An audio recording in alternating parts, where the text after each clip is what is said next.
It's summertime and it is hot, but it's also a great time to show the garden. So in today's video, I'm going to give you guys a tour of my homestead garden, and I'm leaving some parts out because I'll do separate videos on them. The food forest will be one, and then I'll show you my strawberry patch in another. But and we'll go look at the forest in another one as well. But in this video, I want to just give you a general tour of my gardens. It's kind of a good time to showcase them. And yeah, let's get into it. So where I am here is I'm in this little area. It's basically a tree nursery. I used to have 3 beds here, but it was too close to the greenhouse, so I killed that one, and I've got 2 now. And it's all a bunch of excess trees from over the last couple years, starting with some nut trees that I had a lot of extra of. And then after this year, I've got a bunch of other my support species trees in here, my poplars and carriganas. But besides from those, and some willows actually, but besides from those, it's all just various species of nuts that I'm just continuing to grow. I don't know where they're gonna go. The challenge that I have on my property is that, you know, it's on a ridge and there's just not a lot of deposits of soil. And I have to make all of them. And I have made a lot of them. And I'll tell you, actually, the longer I'm here, the more places I'm seeing where I can put trees. And so that is the point of this, I guess you could say, is that it's just a deposit of trees that I can kind of manage and keep an eye on. And then in wintertime when they're asleep, dig them up, or in early spring, dig them up and replant them somewhere else. So that's the point of this area. It didn't really work that well as an area for annuals. I just found that it's a little pocket actually. In the springtime, it kind of stays cold, and things just didn't do that well there. But the trees seem to be doing great. So just turning around here, I got my HighTunnel, and there's a plot behind this as well, which in a design way was a stupid thing to do, but it's because this terrace here shortens out that way. In order for me to say push this greenhouse back to the end, which would be the logical thing to do, and have the open fields in front of it, I'd have to really build out that corner to get this greenhouse this size out there. So that's why I never did it. And this year I have done nothing back there. It's basically just mullein, and I might throw some sunflowers on there and just let that kind of sit and do that for a year, take a year off. But in the greenhouse here, I've got a number of things. I just planted my summer basil, so I've got about 8 feet of bed there that I did 3 rows of basil with. That'll be my pesto crop. And then I've got some beets that I seeded, I don't know, a week and a half ago. Oh, June 19th. Yeah, 2 weeks ago or so. I got some spinach. That'll be the last spinach until fall or winter. I've got a bunch of, I think these are some cukes, field cukes, and long English cukes actually. And then I've got a bunch of my weed plants. I've got, what have I got? 1, 2, 3, 4, 5, 6. And what I've done with my cannabis this year is I want to do less. In the past, I would just do a bunch, like, I don't know, 20 plants or something, and then just take the cream. But then every fall, if some of those varieties are sativas, every fall they're late, and then it gets wet and cold, and you lose your crop. So this year it's doing more with less, and I'm just doing them all in the HighTunnel, and I'm giving them 6 feet of space. Wow, this one must be an auto flowering because it's already budding. These varieties are total just mystery varieties. I don't even know what they are. I had them in my nursery stuff, and so I planted them. I numbered them. I labeled them a number. But other than that, don't ask me what varieties they are. I have no idea. What I did is actually, it's kind of a neat experiment I did this year, is at every place that I wanted to plant, because I hadn't sexed these yet, but I wanted to get them in the ground because everything was late this year, is I planted about a cluster of 5 at every spot. And then as the males revealed themselves, I just pulled them out and kept the females. And so now I've got 2 females here and 2 females there and 2 there actually.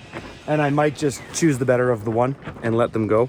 But that's a neat thing I did this year. Bit more cukes here, and then the rest is just peppers. I like to do a lot of peppers because we can and preserve them and dehydrate them.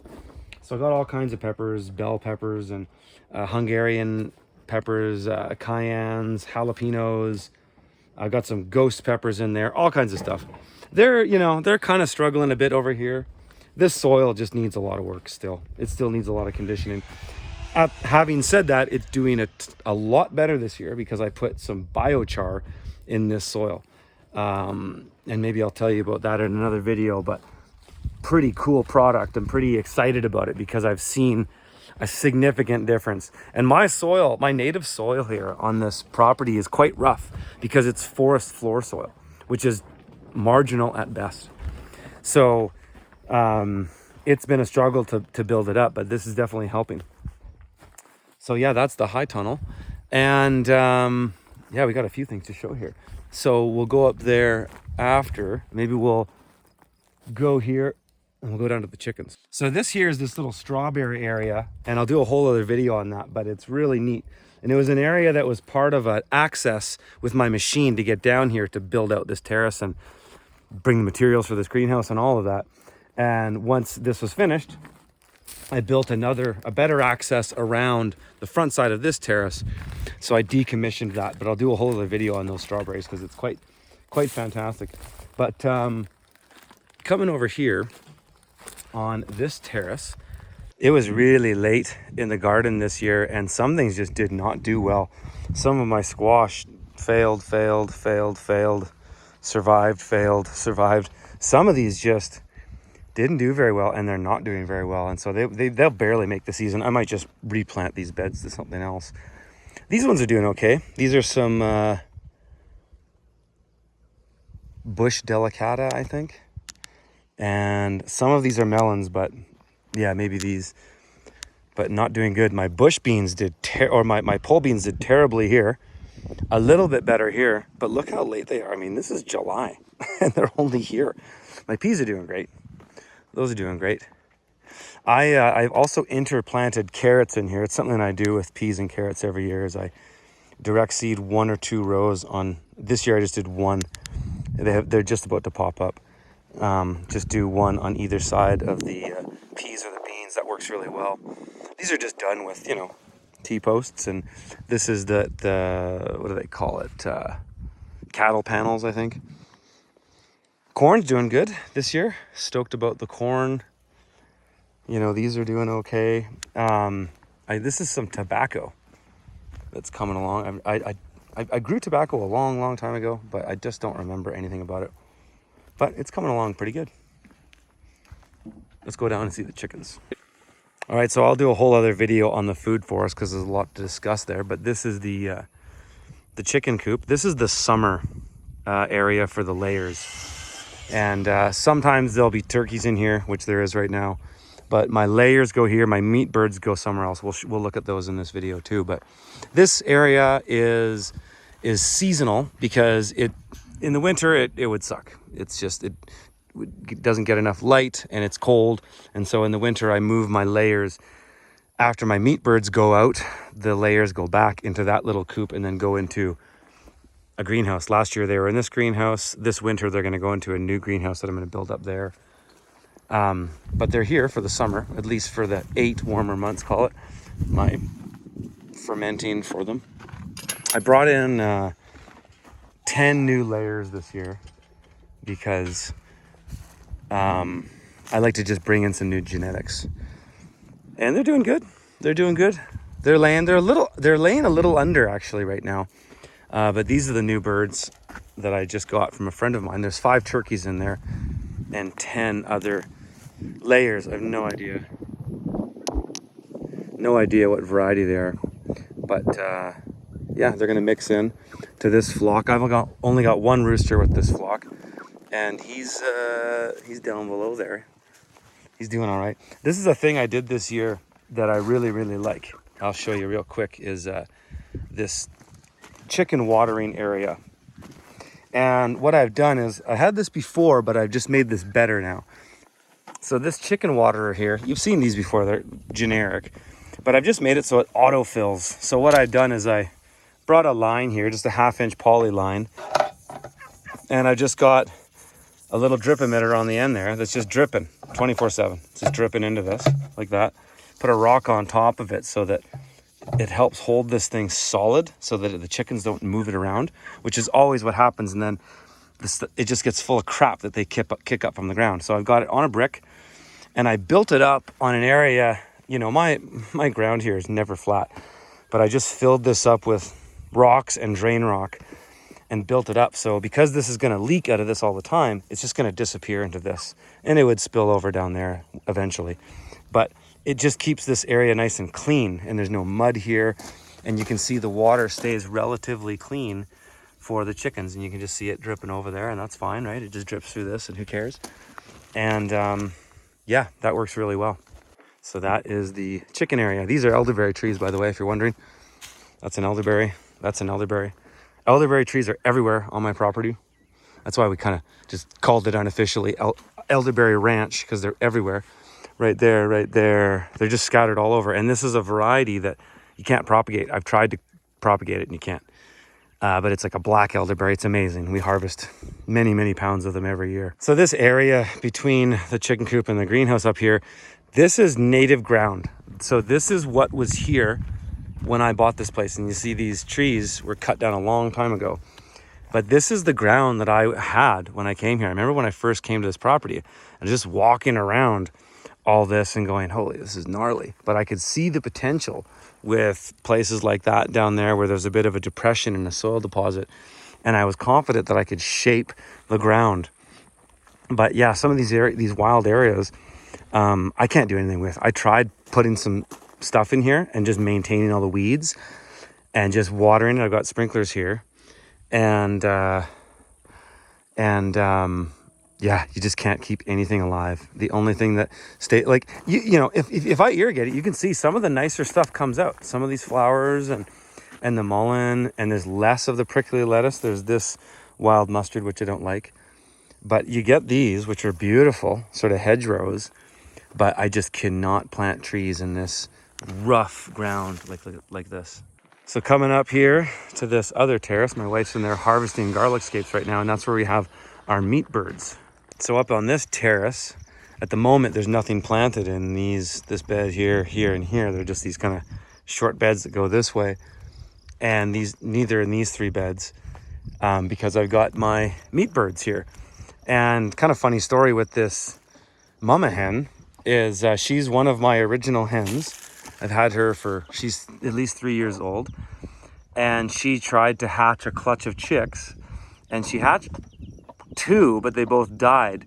And right around the time that she was sitting on all those eggs, hoping that the rest would hatch when they wouldn't, I brought in these chicks. These are Freedom Rangers, and I ordered them in, and I just put them with the hen, and she just immediately adopted them. So she kind of failed at, you know, hatching her own chicks, but she got to be a mama hen either way. So it was kind of cute, poetic justice. But she's got them all in there, and they're hiding out. It's hot right now. It's 42 degrees Celsius right now. So they're just hanging out in the shade. But yeah, this is their coop. And this coop can actually hold all of these birds, no problem. I have 31 meat birds there. And at full size, they can all fit in this coop. I've had this coop for a couple years now, and it's fantastic. So the meat birds are in here until they get slaughtered in kind of late October. And then the layer hens will all move back in here, and then I'll butt this up into a greenhouse. And I'm hoping that I can finish this one up here, which will be just like this one here. But I can finish that one before winter, and that's where they'll go. And if I don't get it done, then they'll just go back into that one. But they're going to be here for a little while longer, and I will move them at least one other time in the season. So I'm hoping to actually get them out of here soon. And I've got another spot over on the east side of our house that we're building that they can go. It's a nice shady grassy area. That's where I had them last year. So I'll probably move them there soon, actually, so that I could get in here. This garlic is going to be harvested at the end of the month. And yeah, I want to get some other stuff planted here. So I might do that sooner than later. Okay, let's go and check out this garden plot and then these 2 greenhouses. This is a little just kind of lawn area I made. The ground here is crazy, crazy shallow. This is bedrock. So the soil here is like very, very shallow on bedrock. But I did put some compost on here and built it up a little bit, and I seeded clover. And it's With this area, I could seed with clover too. I've been tempted to do it because I park vehicles there. But I'm almost tempted to make it into a lawn so I can use it to play soccer with my boy. But that's all we have there. And then I made this like kind of landscaped thing with rocks, and I've got blackberry that's kind of taken over in here, which is fine. Thornless blackberry and just some other medicinal stuff. Big willow tree in the middle that eventually will be huge. And then coming over to this plot here, this is another little kind of thing I planted in between. Oh yeah, check out the temperature right now. Oh my goodness. It is 47 degrees Celsius or 115 Fahrenheit. So it is hot up here right now. But my potato crop's coming good. I've got some mostly Yukons in here and some Warbas and Norlands. Cabbage is looking great this year. That's cranking actually, doing very well. And my onions, I came in here and did a pretty thorough weeding earlier. Actually, I'll show you guys a cool thing. I had a couple things that I learned this year.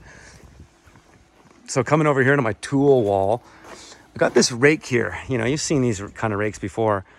And they're usually, I don't really like them that much unless I'm using them for something like a meticulous task and not a heavy duty task. And what I did was I cut off one tine of rakes on both sides to get this to be a perfect foot. And I use it as my post weeding tool. And I go back along and I kind of reshape the path at an exact 1 foot. And it shapes the bed nice, as you can see. And so that's the thing I've been doing this year. And I really like this tool. It also, when I go through and stir up hoe, so when I weed, let me give you a bit of context. When I weed, I go in and hand weed first usually and pull, actually, no, I don't. Well, it depends on how many weeds. But in this case, what I actually did was I stir up hoed the walkway first, got all the weeds out of there. Then I went and hand weeded and I threw those weeds into the walkway. And then I came in with this rake and then I raked those weeds out this way and this way. Then I used that rake to reshape the path. That's the order of operations I did this in.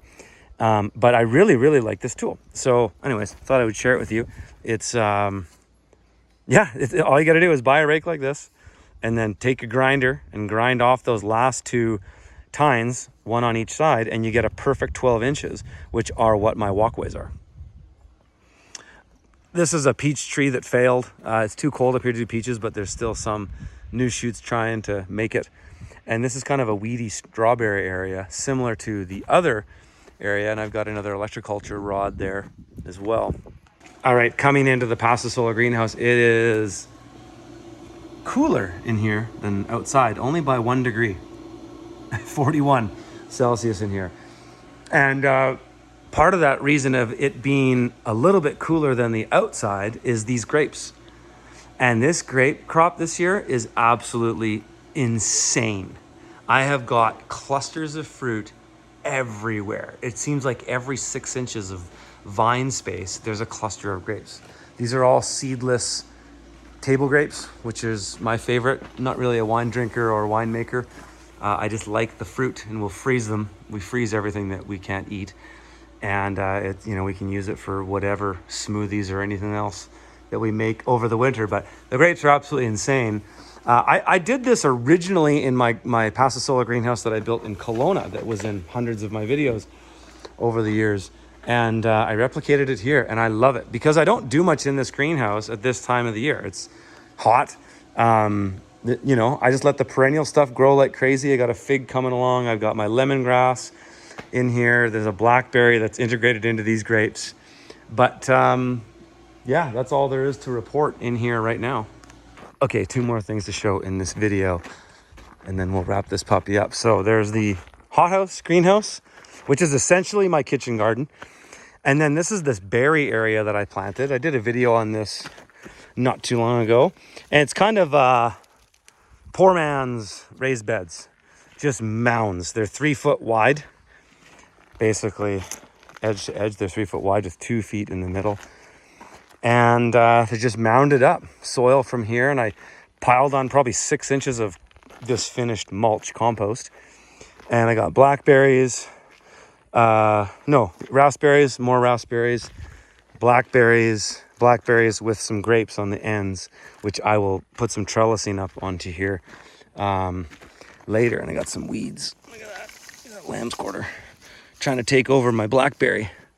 But yeah, that's that area there, and we'll see how that works out.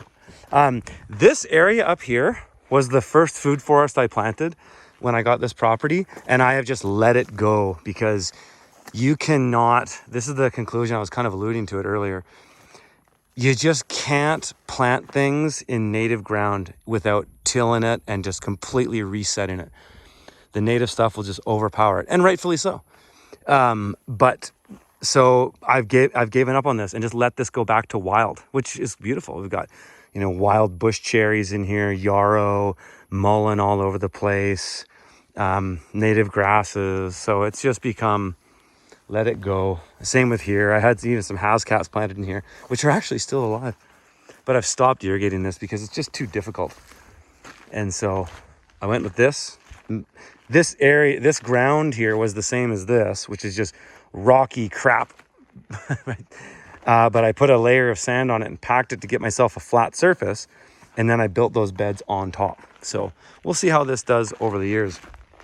But coming into the HighTunnel here, this HighTunnel, I call it the Hothouse, is basically our kitchen garden. I found that in our climate, zone 5, on top of a mountain at 1,000 meters of elevation, I've got a great season outside. You know, zone 5 is pretty good for Canada.